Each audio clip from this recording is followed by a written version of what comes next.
Ladies and gentlemen, welcome back to the DFS Army Fantasy Football Show. I'm, of course, your host, Flex Shane. You can follow me on Twitter at the Flex Network 1. Ladies and gentlemen, we're walking into week 6, waiver wires. You blink and the season's almost over. Okay, maybe not quite over, but 5 weeks in the bank. And this is when really it gets real because guess what, ladies and gentlemen?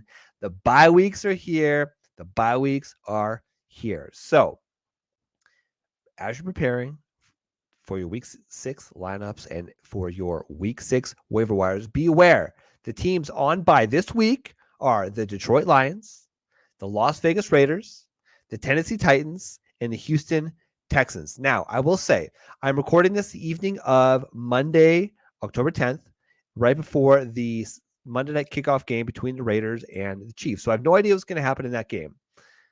But there are some major injuries that we do need to talk about this weekend. Now, I would say the biggest injury by far that's going to impact the fantasy landscape is, of course, Rashad Penny being down. He fractured his tibia and is going to be out for the rest of the season. So we're going to talk about my favorite out of the week, one of my favorite rookies in the class, and potentially a league winner a little bit later.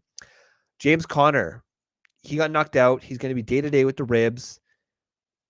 It's going to open up an opportunity for Edo Benjamin. Darrell Williams also missed time with the knees. So, depending on the status of Conner, Edo Benjamin is a potential player we need to talk about. T. Higgins, ankle, tried to play it, couldn't finish the game. Not really going to impact our waiver ads because Tyler Boyd is wavered in probably over 80% of leagues. So, it's not really going to be a waiver ad, but just something to be aware of.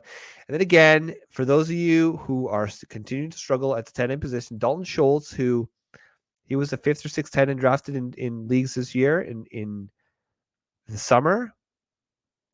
He missed time again. So it's been a disappointment. We're going to try to help you out at tight end, but let's not bury the lead. The number one waiver wire target this week,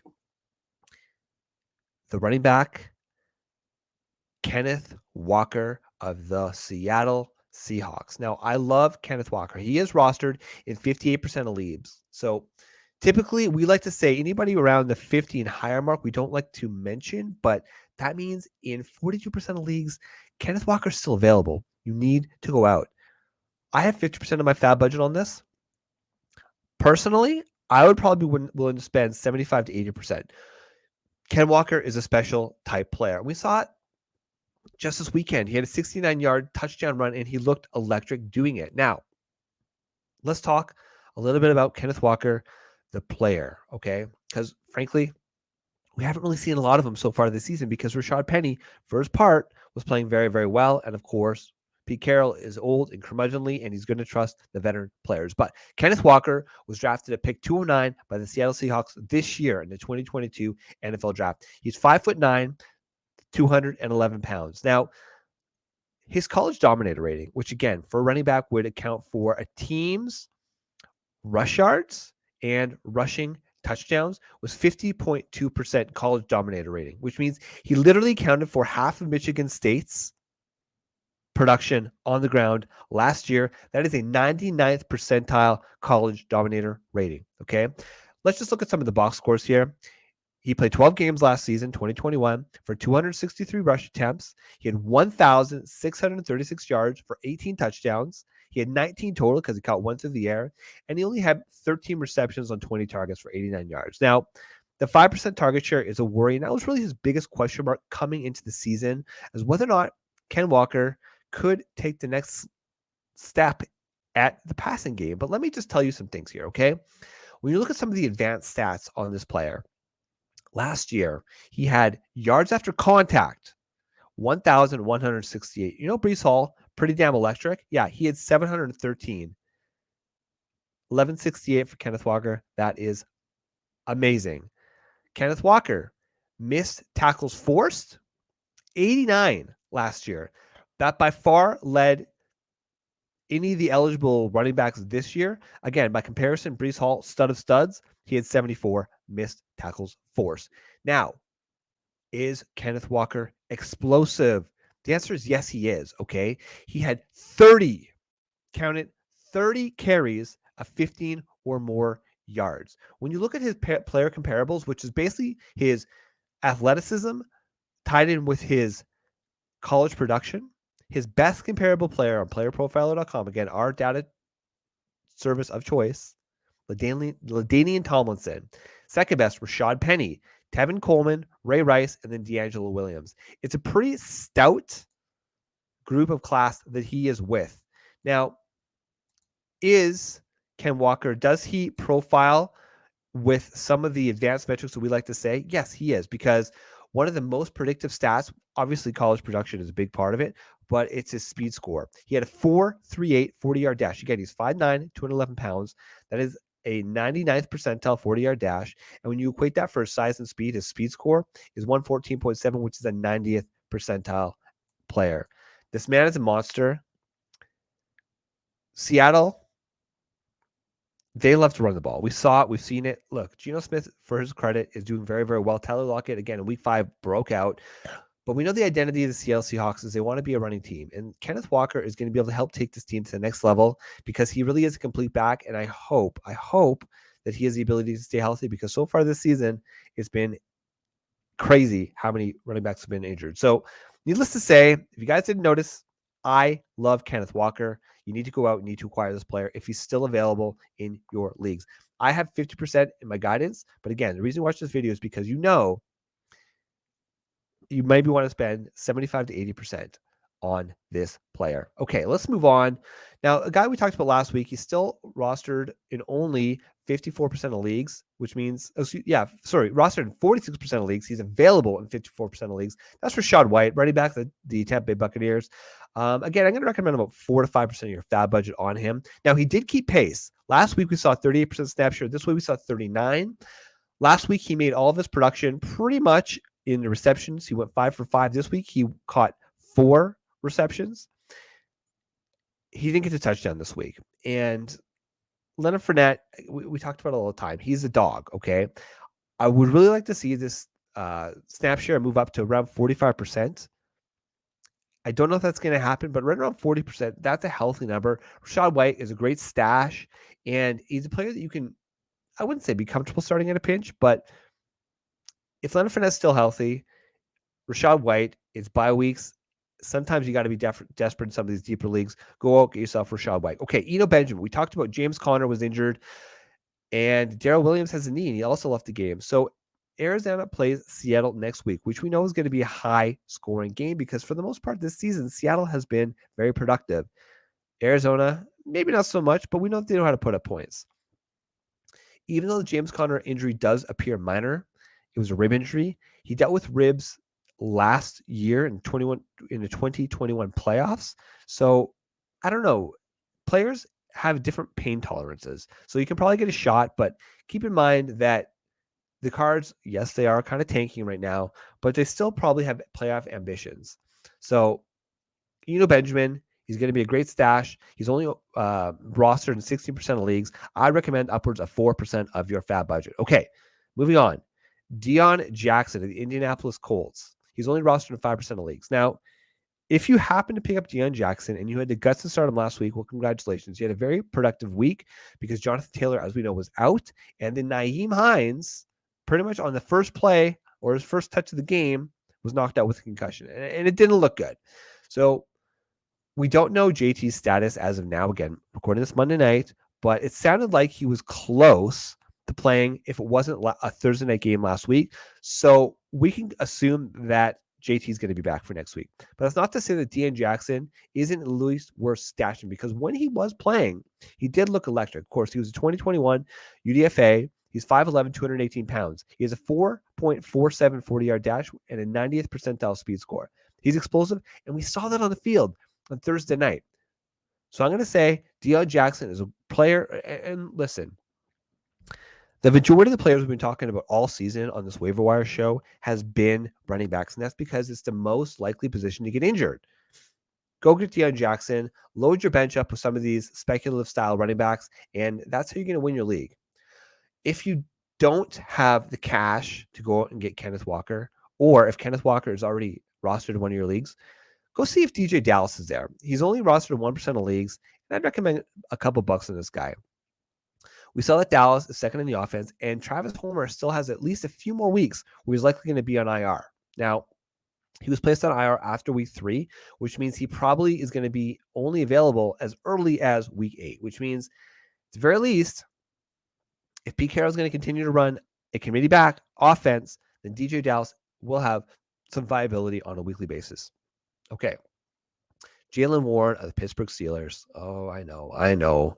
What a world if you happen to have Najee Harris on your fantasy team. It's not looking good. And frankly, the Steelers don't look good right now. They're 1-4. I would say Kenny Pickett probably wasn't ready to start. I mean, he looks fine. He looks okay, but he just doesn't look like he's confident and he's going to be great for the Steelers this year. Now, Kenny Pickett, he's a baller. I think he's going to be decent in the NFL. Maybe a middling type quarterback, but he's going to be decent. They don't look right. But being that said, Jalen Warren, when he had the ball, he did look pretty reasonable. And he did, guess what? He had a season high 51% snap shares. Granted, it was a blowout, and the majority of those snaps were in the fourth quarter. Just something to be aware of. Jalen Warren, he's a nice little running back stash player that you can put on your bench. Let's move on to the wide receiver position, shall we? Josh Reynolds of the Detroit Lions had another fantastic week. Now, I will say, again, the Detroit Lions are on their bye week next week. So that'll give an opportunity for DJ Chark to get healthy and Amon-Ra St. Brown to be healthy. Now, St. Brown did play this week, but he was only on 32% of snaps and only received 6 targets. He went 4 for 6 for 18 yards. Reynolds, again, had the highest snap share, but it's going to be risky. So if you can afford the bench spot and you don't have a ton of players on bye this week, Josh Reynolds, a couple bucks of your fab is worth going after. Alec Pierce of the Indianapolis Colts, again, Thursday night game. The number 1 wide receiver is going to be Michael Pittman on that team. There's no debating that. But the clear number 2 behind Pittman is Alec Pierce. Sawyer Paris Campbell. It ain't going to happen. And the thing that's important here is that, yes, the box score didn't look amazing, but as a whole, that game was trash. But Alec Pierce made some very key first downs to get the ball moving. It's going to be hard to rely on Alec Pierce. I was a bit of a skeptic of him, but listen, he looks good right now. Couple bucks, go out and get yourself Alec Pierce. Khalil Shakir, yes, ladies and gentlemen. We talked about him last week on the show, and he came through. Isaiah McKenzie was out with the concussion this week, and obviously, for those of you not living under a rug, it was a Gabe Davis week. He had 2 massive touchdowns, including a 98-yard touchdown. Pretty much, what was it, the first drive of the Buffalo Bills? So it was, Gabe Davis is explosive. Khalil Shakir had some pretty damn good catches on his own. Again, we need to keep an eye out. Isaiah McKenzie, he's got the concussion. It's a pass or fail sort of thing with the concussions. You either 100% past it, or they're not going to let you in the game. But we did see that when Jameson Crowder was in town and not injured with the ankle, they wanted to use a bit of committee in the slot. And Khalil Shakir, every time he's been given the opportunity, he's showing out. So, Buffalo Bills, they have a just embarrassment of riches at the wide receiver position, and Khalil Shakir fits in there. Go ahead, take a stab at Khalil Shakir. I would say between 2 to 3% of your fab budget. Okay. Last player I want to talk about here is Dion Brown of the Washington Commanders. Now, he's 0% rostered, and I'm going to suggest you don't want to spend money on Dion Brown. And the reason I'm talking about him is because he was a beneficiary of Jahan Dotson being out, and he got 2 touchdowns, but it was his only 2 receptions, and it was only on 4 attempts. And he also only played 32% of snaps. So we thought it could be a Curtis Samuel week. We thought it could be a Terry McLaurin week. Turns out it was a Dion Brown week. Speculative ad. We liked him as a prospect. Still a little bit risky. When Ron Rivera comes out and straight up says, what are they missing on this team? And they say they're missing a quarterback. Not exactly a glowing endorsement for a guy Carson Wentz. But Dion Brown looked good. Touchdown upside. Jahan Dotson's back. Probably not worth rostering. But if he's not, we see that there's a little bit of upside. Again, deep leagues only, and if you're dealing with some of these bye weeks. Okay, let's move on to the quarterback position. Now, I have 3 players that I want to talk to you about. None of these guys are rosterable in single quarterback leagues. So you're only going to be looking at these players if you are in a Superflex league or in the dreaded 2 quarterback league. Okay, so the first player on my list I have is Bailey Zappi of the New England Patriots. He's rostered in only 3% of leagues. Listen, he threw only 21 passes, but he completed 17 to 21 attempts. Mac Jones is still dealing with the ankle injury, and we saw that Bailey Zappi, at the very least, was able to make Jacoby Myers productive. Myers got in the end zone. He doesn't do that with Mac Jones, unfortunately. Bailey Zappi, he's continuing to make a case that he's at the very least a backup-worthy quarterback. And don't forget, Bailey Zappi did ball out in college. So the quarterback position as a whole is very hard to predict because so much of it is just the intangibles. Bailey Zappi seems to have a lot of those intangibles. I don't want to go hyperbole here, okay? Just saying, in Superflex, it's important to have depth at the quarterback position. Go spend $1 or $2 on Bailey Zappi. PJ Walker of the Carolina Panthers. Again, Superflex only. He's rostered in 0% of leagues because, well, why would he be rostered? I'm going to again suggest about $1. Baker Mayfield had the high ankle sprain, and Sam Darnold is still out on IR, which means that PJ Walker is going to be getting the start next week. And guess what? For those of you who didn't know, Matt Rule was fired today. That's right. The Carolina head coach, Matt Rule, was fired today. Their interim head coach is going to be Steve Wilkes, who is currently their defensive pass game coordinator and the secondary coach. It's going to be a hot dumpster fire. But what do we like about PJ Walker and why is he fantasy relevant? Because he's quick. He can get fantasy points on his feet. And can he really be that much worse than Baker Mayfield? Baker Mayfield hasn't exactly done a lot to instill confidence in us. PJ Walker, $1 or $2. Okay, moving on. Last quarterback position, Skylar Thompson of Miami. Now, for whatever reason, Skylar Thompson had a bit of a hive on Twitter this year. Our guy Flex Matt, he was all into Skylar Thompson. Thompson could just be a one-week starter. We saw Teddy Bridgewater was knocked out with a concussion last week, and Skylar had to play the majority of the game. Tua, of course, was knocked out 2 weeks ago. Probably should have been 3 weeks ago at this point. So we don't know what the situation is going to be with Tua. We don't know what the situation is going to be with Teddy. There's a very realistic possibility that Skylar Thompson can be the quarterback, is going to be the quarterback for the Miami Dolphins. Now, we saw that Tyreek Hill was knocked out of the game early, but if he's back, we know what Tyreek Hill can do with his legs after the catch. The key thing here is that Jalen Waddle, for the most part, without Tua, has looked abysmal. He's not getting the targets. He's not getting the opportunities. And that worries me a lot. So all you want at this point, if you're not in a super flex league, you want a competent quarterback throwing the ball to Jalen Waddle. If it's going to be Skylar next week, it's going to be a very real conversation. Do you want to sit Jalen Waddle? It's going to be tough.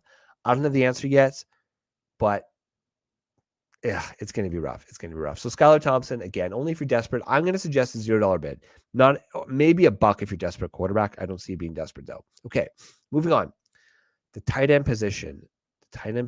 My God, what a crapshoot. We saw Pat Freiermuth knocked out this week with the concussion. Of course, we already talked about Dalton Schultz is dealing with the injury. Taysom Hill is only rostered in 24% of leagues. He's going to be a hot waiver wire ad this week because he put up I think it was 34, 35 points in fantasy this week alone. The only tight end that has outscored Taysom Hill this season are, you guessed it, Mark Andrews and Travis Kelce. Taysom Hill, after this week explosion, is the third highest scoring tight end on the season. What does that say? Listen, Taysom Hill is going to drive you nuts because he's going to get only a few opportunities every single game. But if you think about it, most tight ends, after I would say right around the TJ Hawkinsons, the like that level of tight ends, Zach Ertz, maybe Dallas Goedert, like that range, those guys are starting every week.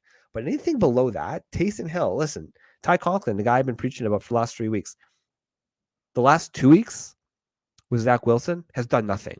So clearly it was a function of Joe Flacco preferring the tight end over Zach Wilson. It sucks. This is what it's going to be if you didn't spend up and get one of those reliable tight ends. Taysom Hill is just as good as any of those other guys. And we saw this week in any sort of league format, he can put up 35 points. It's not likely going to happen very often. This probably is going to be the best week on the season. But Taysom Hill, plug your nose and go and bid 5 to 7% on your fab budget, depending on your need at tight end. Next guy I want to mention, and this is going to be the last player that I want to talk about today, is Robert Tanyon of the Green Bay Packers. He's rostered in only 44% of leagues. I'm going to suggest, again, a couple bucks, $1 to $2 of your fab budget on him. Now, Tanyon is only logging just shy at 50% of the snaps in every game this season, but he is reliable. Just like when he first jumped on the scene, he was being hyper efficient catching touchdowns. So far, not a lot of touchdowns, but he's 17 for 20 on the season in terms of passes. The Green Bay Packers are in trouble right now. We know that Aaron Rodgers is going to go after, he's simplifying the offense. He's going after Randall Cobb. He's looking at players that he trusts. And Robert Tanyon is one of the players that he trusts. If you don't have, again, one of these reliable Zach Ertz level type tight ends, TJ Hawkins level tight ends, Robert Tanyon is just as good as an Evan Ingram, as a Gerald Everett, although Gerald Everett first part is doing pretty good, minus last week. So this is the landscape of the tight end position. You kind of just have to suck it up and do it. So Robert Tanyon, bid a couple bucks and hope for the best. So that's it, ladies and gentlemen. That's all I have for the week. It's a quick show because really it's just a lot of sizzle at the top and a lot of just dudes that are out there. So if you haven't already, go to our website. We have so many free, great articles out there talking about what it took to take down the Millie Maker. We talk about showdowns. We talk about, obviously, different cheat sheets. So become a VIP member if you do want to spend an extra little bit of capital. Follow DFS Army at DFS Army on Twitter, okay? Just do yourself a favor. Give them a follow. And every single week, every single contest, we have people placing in the top 5, top 10 spots, and they're cashing every single week, every single day. If you're sick of losing at DFS, go try it out. If you like what you're listening to, please, it means a lot to me if you would subscribe. If you want to comment on the video, that even adds to the algorithm. All this stuff does well for us. We're trying to grow this fantasy football show. So thank you so much for all the loyal patrons who are out there, who are watching every single week. Hopefully you're enjoying it. Hopefully you're finding value in this content. So with that, I'm going to say once again, good luck in week 6 of fantasy football season. And hey, listen, if you didn't win this week, there's always the grind season. It ain't over yet. Yes, there's 5 weeks in the bank, but we got a lot of football left. So good luck in week 6. We'll talk to you soon. I'm Flex Shane. You can follow me on Twitter at the Flex Network 1. Peace.